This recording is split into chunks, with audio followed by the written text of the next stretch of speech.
Les profits cumulés par les entreprises du CAC 40 devraient excéder les 137 milliards d'euros.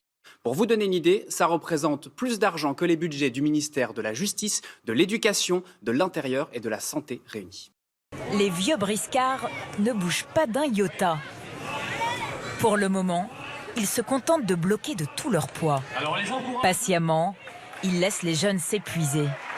Les entreprises du CAC 40 vont verser 80 milliards, c'est ça, à leurs actionnaires pour l'année 2021 et apparemment c'est le double de l'année dernière. Voilà, quasiment le double. C'est énorme, 80 milliards, c'est 3 fois le déficit de la sécurité sociale. Et au premier signe de faiblesse, ils contre-attaquent.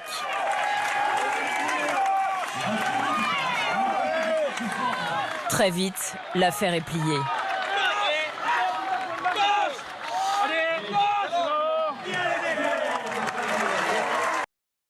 Plus de 1000 milliards d'euros, 1001 milliards précisément, eh bien ce chiffre colossal est le montant cumulé des patrimoines des 500 plus grandes fortunes françaises.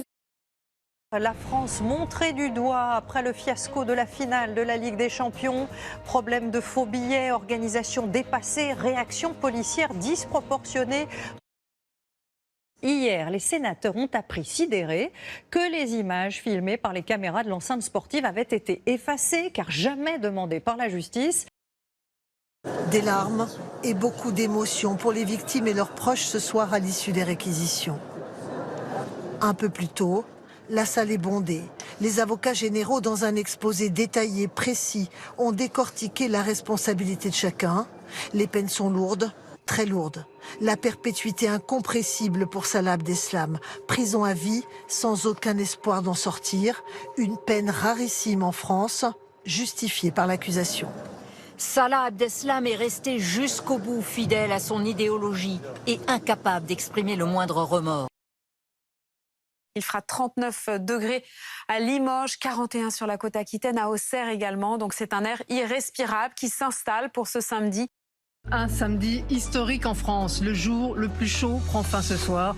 Tout le pays a suffoqué. Des dizaines de villes ont battu des records de température. Il a fait 42,9 degrés à Biarritz. Le ciel s'est assombri. Sur les plages de Deauville et Trouville, en quelques secondes, le vent est passé de 0 à près de 100 km/h.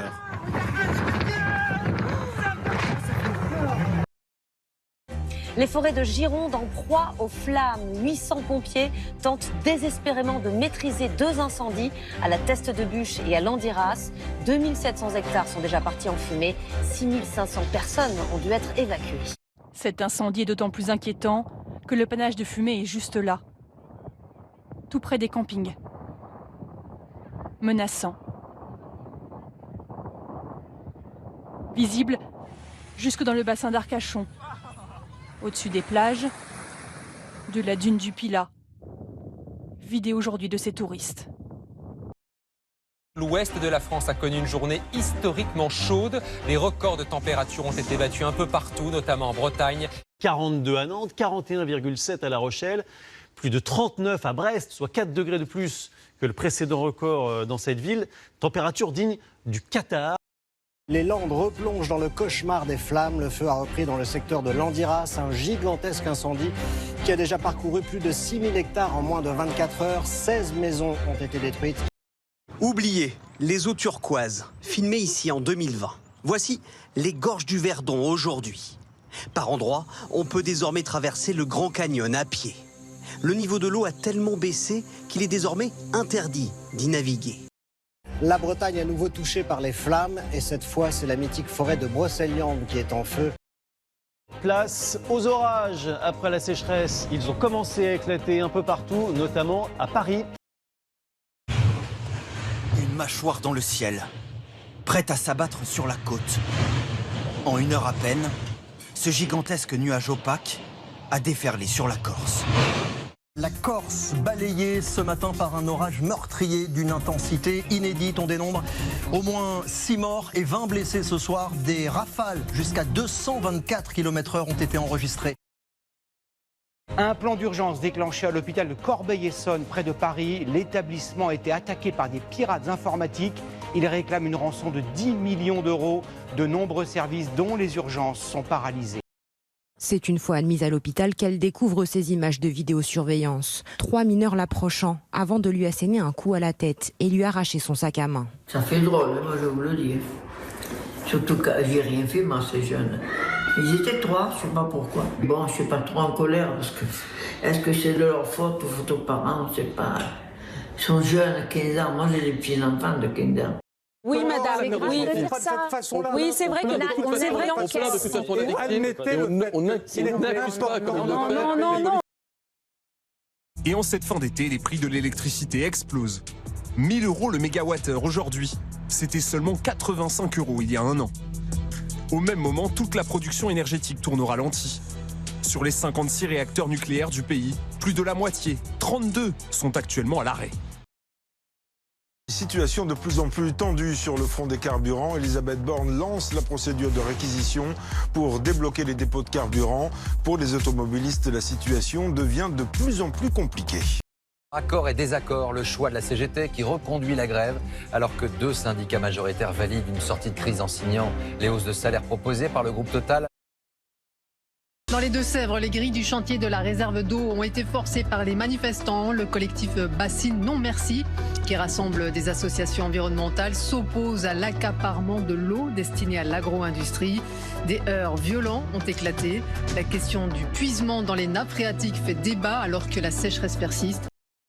Ici, le projet prévoit une méga bassine de 628 000 m3 d'eau destinée à irriguer les champs de 12 agriculteurs. S'il les traque, c'est que ces retenues d'eau entre la Charente-Maritime et les Deux-Sèvres ont été creusées en toute illégalité. En janvier 2019, l'État tente de faire arrêter les travaux. La gendarmerie a reçu pour mission d'effectuer cette pose des scellés sur les engins de chantier. Et donc nous vous demandons de nous laisser le passage. Pendant des heures, les agriculteurs font barrage. Les fonctionnaires ne parviendront pas à stopper le chantier. À quand la fin de l'été? C'est aujourd'hui la journée la plus chaude de la semaine. Les températures dignes d'un mois de juillet en octobre. Le pic de 33 degrés pourrait être atteint dans le sud-ouest. Difficile de se réjouir. C'est un peu déroutant de voir des concombres et des courgettes alors qu'on est bientôt en novembre. Là, on pourrait se cuisiner une ratatouille, alors qu'en fait, c'est pas du tout la saison, c'est un plat d'été normalement. Après un été marqué par une sécheresse historique, 50 départements sont toujours concernés par des restrictions d'eau. Qu'est-ce que tu fais, Nina ?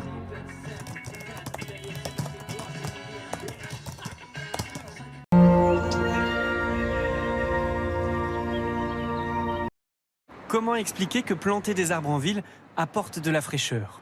D'abord parce qu'ils bloquent les rayons du soleil et créent donc de l'ombre, ce qui empêche le bitume d'absorber la chaleur. Mais surtout, ils transpirent.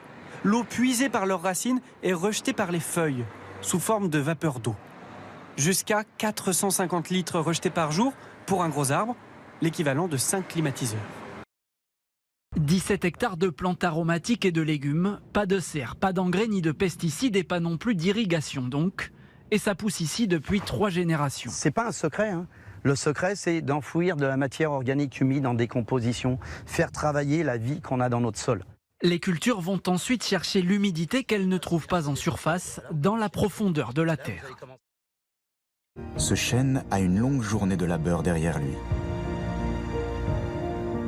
Il a fabriqué 12 kilos de glucose qu'il va emmagasiner peu à peu dans sa carcasse de bois. Il a absorbé les émissions de CO2 de 3 maisons individuelles, libéré 400 litres d'eau dans l'air par évaporation et produit l'équivalent du volume d'oxygène respiré par 10 personnes en une journée.